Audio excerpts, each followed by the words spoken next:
సభ్యుడిగా 2 మార్చి నాడు జరిగినటువంటి సమావేశాల్లో ఢిల్లీలో పాల్గొనడం జరిగింది.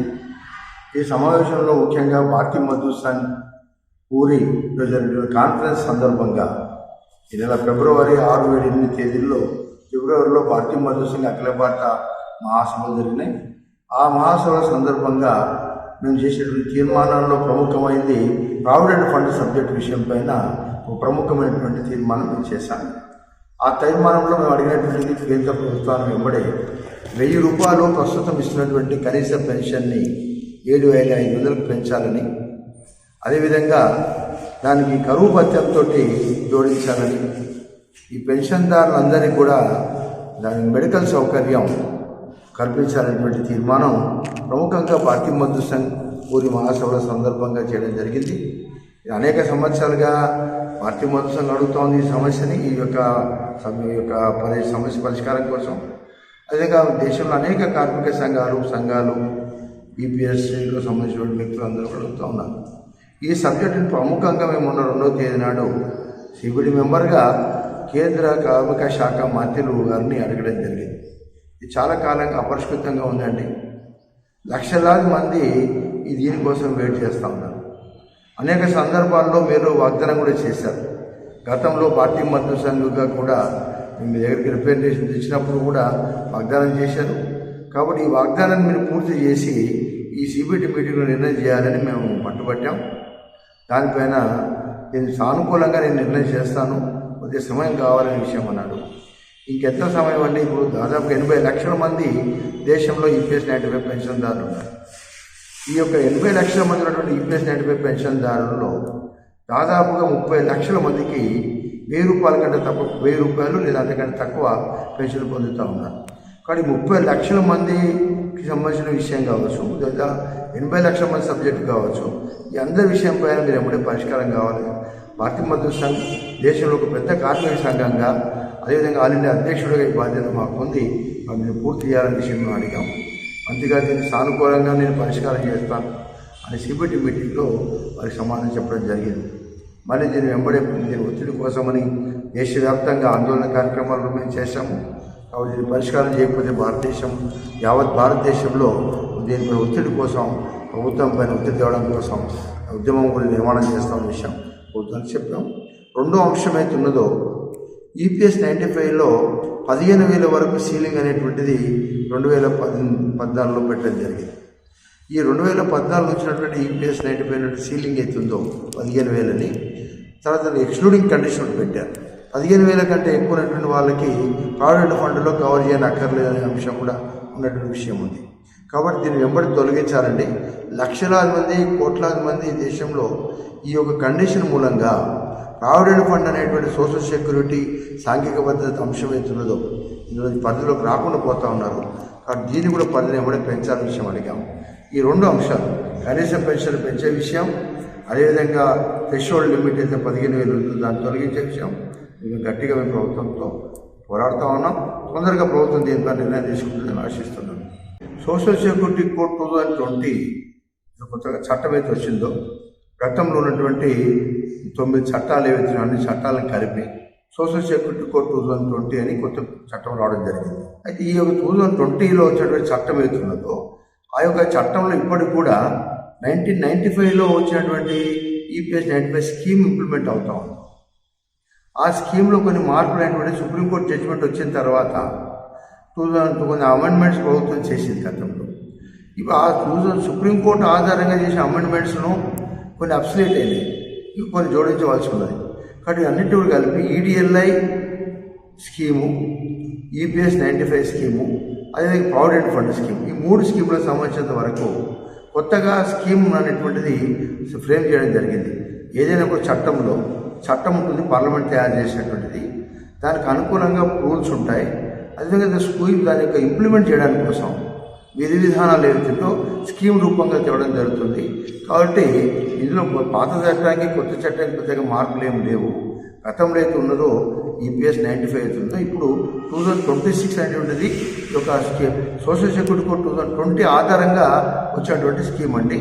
కాబట్టి పాత చట్టానికి కొత్త చట్టానికి పెద్దగా మార్పులు అయితే లేవు. కాబట్టి ఇది విధి విధానాలు మొన్న బోర్డు మీటింగ్లో కూడా పెట్టి అప్రూవల్ తీసుకోవడం జరిగింది. ప్రభుత్వ పరంగా ఈపీఎఫ్ఓ పరంగా కొన్ని ఎజెండా ఐటమ్స్ పూజడం జరుగుతుంది. కానీ ఎజెండా అనే అంశంపై చర్చ లేకుండా కూడా ఇతరత్ర అంశాలపైన కూడా మాట్లాడే అధికారం సిబిడి మెంబర్లకు ఉంటుంది. కాబట్టి ప్రతిసారి ఎజెండాలో అంశము ఈపీఎఫ్ఓ వాళ్ళు నిర్ణయం చేయడానికి కోసం తెస్తారు. కొన్నిసార్లు నిర్ణయం చేయకపోయినప్పుడు కూడా మెంబర్లుగా 80 లక్షల మంది సమస్య, ఈ సమస్యను ఆ రకంగా వదిలిపెట్టడానికి వీల్లేదు. కాబట్టి మెంబర్లుగా దానికి అధికారం ఉంది మాట్లాడడానికి. ప్రతిసారి అంశం పైన మేము మాట్లాడతాము. ఈసారిలో మాట్లాడడం జరిగింది. ఈ సమస్య పరిష్కారం వరకు ఈ ప్రభుత్వాన్ని వదిలిపెట్టేది లేదు. సిబిడిలో ఎజెండా వచ్చినా రాకపోయినా సిబిడి మీటింగ్లో ఈ అంశాన్ని మళ్ళీ మేము ప్రస్తావిస్తూ ఉంటాం సమస్య పరిష్కారం అయ్యే వరకు. కానీ మనం మెంబర్లుగా కార్మిక వర్గం యొక్క ఇంత పెద్ద సమస్యని మనం ఈ రకంగా ప్రభుత్వం కానీ ఈపీఎఫ్ అధికారులు కానీ పట్టించుకోకపోతే మనం ఊరుకుండలేము. కాబట్టి దాన్ని తీసుకురావడానికి కోసం ప్రయత్నం చేయడానికి వలన భాగంగానే ఆ ప్రశ్న మళ్ళీ లేవనెత్తి ఎజెండాలు తేవడం మూలంగా చర్చ జరుగుతుంది. చర్చ జరిగిన తర్వాత యాక్షన్ టేకన్ రిపోర్ట్లో ప్రభుత్వం వైపుకి వెళ్ళి ఈపీఎఫ్ అధికారులు కానీ ఇక్కడ చైర్మన్ సిపిటి కానీ సమాధానం చెప్పాల్సి ఉంటుంది. అడిగినటువంటి ప్రశ్నలకి యాక్షన్ టేకన్ రిపోర్ట్ మళ్ళీ ఉంటుంది. కాబట్టి దాన్ని ప్రతిసారి ఎజెండాలో ప్రభుత్వం తేకపోయినా ఈపీఎఫ్ అధికారులు తేకపోయినా సభ్యులుగా అడుగుతూ ఉంటాం. దాన్ని సమస్య పరిష్కారం వరకు వదిలిపెట్టేది లేదు. Okay sir, action taken report అనేది ఎప్పుడు వస్తుంది? ఈసారి జరిగినటువంటి ఎజెండా అంశం పైన చర్చ వచ్చేసారి ఎజెండా యాక్షన్ టేకన్లో ప్రభుత్వం వైపుకి కానీ ఈపీఎఫ్ అధికారులు కానీ ఏం చేశారనే విషయం పైన నెక్స్ట్ మీటింగ్లో దాన్ని సభ ముందు పెట్టడం జరుగుతుంది. దానిపై చర్చ జరిగిన తర్వాత మిగతా ఎజెండాలోకి వెళ్తాం. కాబట్టి ఈసారి చర్చలో ఎజెండా రాకపోతే అడిగినటువంటి ప్రశ్నలకు సమాధానం నెక్స్ట్ మీటింగ్లో వాళ్ళు యాక్షన్ టేకన్లో చెప్పాల్సి ఉంటుంది. అది లిఖితపూర్వకంగా ఇవ్వాల్సి ఉంటుంది. ఆ చర్చ జరిగిన తర్వాతనే మళ్ళీ మిగతా ఎజెండా అంశంలోకి వెళ్తాం. బట్ ఆ యొక్క దృష్టిలో దాన్ని అడగడం జరుగుతుంది. విషయం ఏంటంటే దాదాపుగా 8 కోట్ల మంది కార్మిక ప్రావిడెంట్ ఫండ్కి లైవ్ కాంట్రిబ్యూటింగ్ మెంబర్స్ ఉన్నారు. 8 కోట్ల మంది సంబంధించినందుకు 17 లక్షల కోట్ల రూపాయలు అయితే వారి యొక్క కాంట్రిబ్యూషన్ యొక్క డిపాజిట్ నిల్వలు ఏవైతున్నాయో దానిపైన వడ్డీ రేటు ఈ మార్కెట్ యొక్క పరిస్థితి రకంగా ఉన్న స్టాక్ మార్కెట్లో వడ్డీ యొక్క యుద్ధం ఈ వాతావరణంలో కూడా కొద్దిగా పరిస్థితులు విభిన్నంగా ఉన్న పోయిన సంవత్సరం కంటే ఈసారి ఆదాయం కొద్దిగా తక్కువ వచ్చినటువంటి పరిస్థితి దృష్ట్యా ఈ యొక్క యొక్క ఫైనాన్స్ డిపార్ట్మెంట్ వింగ్ అవుతుందో ప్రావిడెంట్ ఫండ్లో వాళ్ళందరూ కూడా ఈసారి అంత వడ్డీ రేట్ ఇవ్వలేమండి. పోయినసారి 8.25% ఇచ్చాం. ఈసారి మనకు ఉన్నటువంటి ఈ యొక్క రెవెన్యూ ప్రకారం ఇన్కమ్ అయితే వచ్చిన దాని ప్రకారం 8.1% ఇస్తామని వాళ్ళు రికమెండ్ చేశారు సిబిటికి. మేము దాన్ని మంత్రి గారి దృష్టికి తీసుకెళ్ళాం. అరగా కుదరదండి, పేద కార్మికుడు పెట్టుకున్నటువంటి డబ్బు మీరు వడ్డీ రేటు తగ్గించి డిస్కరేజ్ చేయడం కరెక్ట్ కాదు. పోయిన సంవత్సరం మనకు వచ్చే ఇన్కమ్ లోపల 5,000 కోట్ల రూపాయలు మనకు మిగులు ఇన్కమ్ ఉండింది పోయినసారి వడ్డీ ఇచ్చిన తర్వాత కూడా. కాబట్టి పోయినసారి వచ్చేటువంటి ఇన్కమ్ దృష్టిలో దాంట్లో సేవింగ్ అవుతుంది. దాన్ని యాడ్ చేసే సంవత్సరానికి ఉన్నటువంటి మార్కెట్ పరిస్థితుల లోపల ప్రావిడెంట్ ఫండ్ యొక్క చందాదారులకి 8.25% 2025-26 సంవత్సరానికి గాను ఇవ్వడం జరుగుతోంది. ఇదే పద్ధతిలో గత సంవత్సరం ఇవ్వడం జరిగింది. అంతకంటే ముందు సంవత్సరం కూడా 8.25% ఇవ్వడం జరిగింది. అంతకంటే ముందు సంవత్సరం 8.15% ఇచ్చారు. ఆ రకంగా మనం 8.15 నుంచి క్రమంగా మెల్లమెల్లగా గత 3 సంవత్సరాలుగా 8.25% వడ్డీకి అనేటువంటి ఇప్పించే విషయంలో కూడా మనం సేవింగ్స్ ఇవన్నీ కూడా దాని సక్రమైన పద్ధతిలో పాల్గొన్నటువంటి ప్రావిడెంట్ ఫండ్ యొక్క కార్పొరేట్ నిల్వలు ఏవైతున్నాయో వాటిని ఇన్వెస్ట్మెంట్ చేయడం మూలంగా వచ్చేటువంటి ఆదాయం మూలంగా ఇవ్వడం జరుగుతూ ఉన్నది. అయితే ఇది ఒక అచీవ్మెంట్ అనేటువంటిది ప్రావిడెంట్ ఫండ్ సభ్యులకు అందరికీ పొందుతూ ఉన్నారు. ఇంకో విషయం ఏంటంటే దాదాపుగా ప్రావిడెంట్ ఫండ్లో 10,000 కోట్ల రూపాయలు డబ్బు ఎత్తున్నది. ఈరోజు దాదాపు 7 లక్షల మంది చందాదారుల డబ్బులు వాళ్ళు తీసుకోకుండా ఉండిపోయిన డబ్బులు ఉన్నాయి.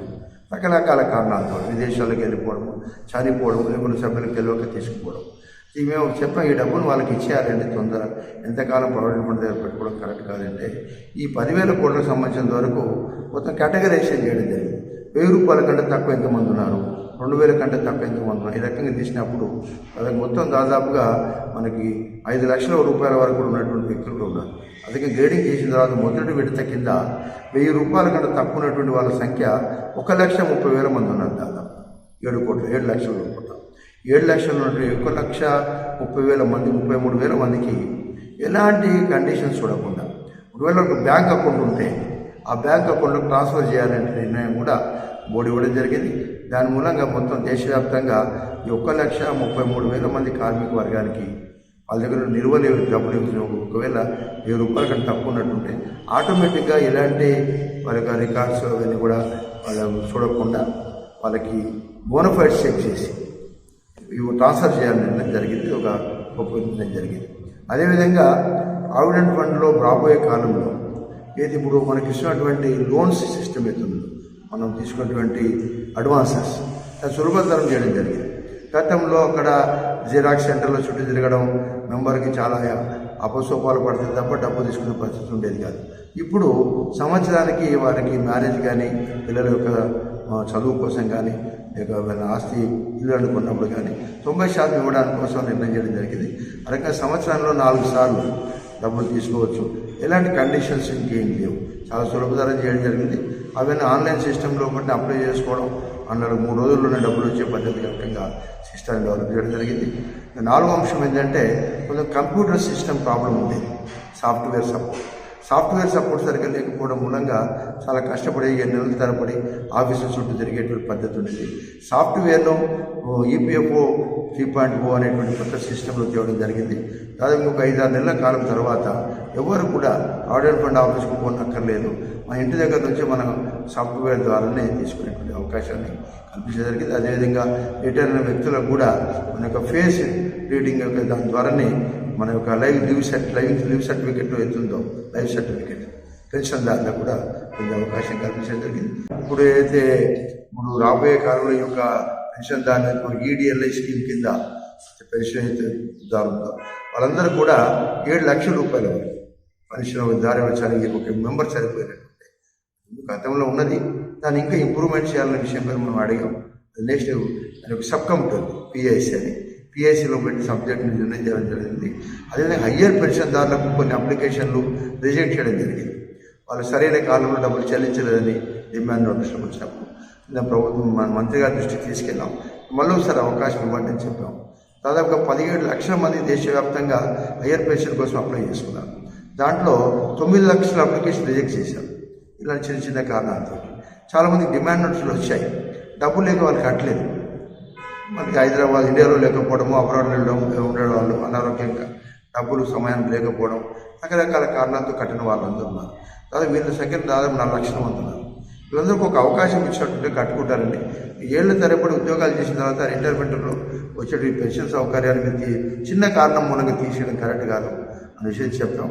మంత్రిగా దాన్ని సానుకూలంగా పరిశీలించి sub committee PIC pension and EDLI sub committee, ఆ సబ్ కమిటీలో నేను ఒక మెంబర్ని, ఆ కమిటీ వాళ్ళు దీన్ని పరిశీలించి దీన్ని కన్సిడర్ చేయండి అనే విషయం కూడా చెప్పారు. కాబట్టి మళ్ళీ దాన్ని పిఐసి మీటింగ్ ఇవ్వడే పిలిచి రిజెక్ట్ అయిన అప్లికేషన్లకు అవకాశం ఇచ్చే రకంగా డైరెక్షన్ ఇప్పించాలని ప్రయత్నం చేస్తున్నామండి. అదేవిధంగా కొన్ని చిన్న చిన్న ట్రస్ట్ రూల్స్ పేరు మీద ట్రస్ట్ రూల్స్ అనుకూలంగా లేవని అప్లికేషన్ రిజెక్ట్ అయిన దాదాపుగా 5-6 లక్షల అప్లికేషన్స్ ఉన్నాయి. ఈ ట్రస్ట్ రూల్ అనేటువంటి తయారు చేసింది కార్మికుడు కాదు, యజమానం చేసింది. యజమానానికి ఈపీఎఫ్ మధ్య ఉన్నటువంటి కండిషన్ అది. కానీ వర్కర్ని బలి చేయడం కరెక్ట్ కాదు. ట్రస్ట్ రూల్ అసలు ఏ రకంగా ఉన్నా అయ్యే పెన్షన్ కార్మికులకి వారి కార్మికులు అర్హుడు అనే విషయంపై ఈ మధ్యకాలంలో అనేక హైకోర్టు తీర్పు చెప్పాయి. కాబట్టి హైకోర్టు ఇచ్చేటువంటి తీర్పు అనుకూలంగా యాజమాన్యం ఇంకా ఫర్దర్గా అప్పీల్కి వెళ్లకుండా ఈపీఎఫ్ హయ్యర్ పెన్షన్ అలౌ చేయాలా. ఎందుకంటే న్యాయస్థానాలు ఆ రకంగా తీర్పు చెప్పినప్పుడు ఈపీఎఫ్ దానికి వ్యతిరేకంగా అప్పీల్కి వెళ్ళి సుప్రీంకోర్టుకి వెళ్ళి డబ్బులు ఖర్చు పెట్టి ప్రావిడెంట్ ఫండ్ అంటే కార్మికుల డబ్బులు కదా, ఈ డబ్బులు అనేవి వేస్ట్ చేయడం కరెక్ట్ కాదు మీరు. కాబట్టి దీన్ని ఏదైతే కోర్టులో డైరెక్షన్స్ ఇస్తున్నాయి కాబట్టి ఆ చిన్న చిన్న తప్పుల ఆధారంగా మీరు రిజెక్ట్ చేయడం కరెక్ట్ కాదు. ఇవన్నీ కూడా కన్సిడర్ చేయమని చెప్పాం. దాన్ని కూడా పరిశీలిస్తానని మంత్రి గారు, సిబిడి చైర్మన్ గారు ఆ రకంగా సమావేశం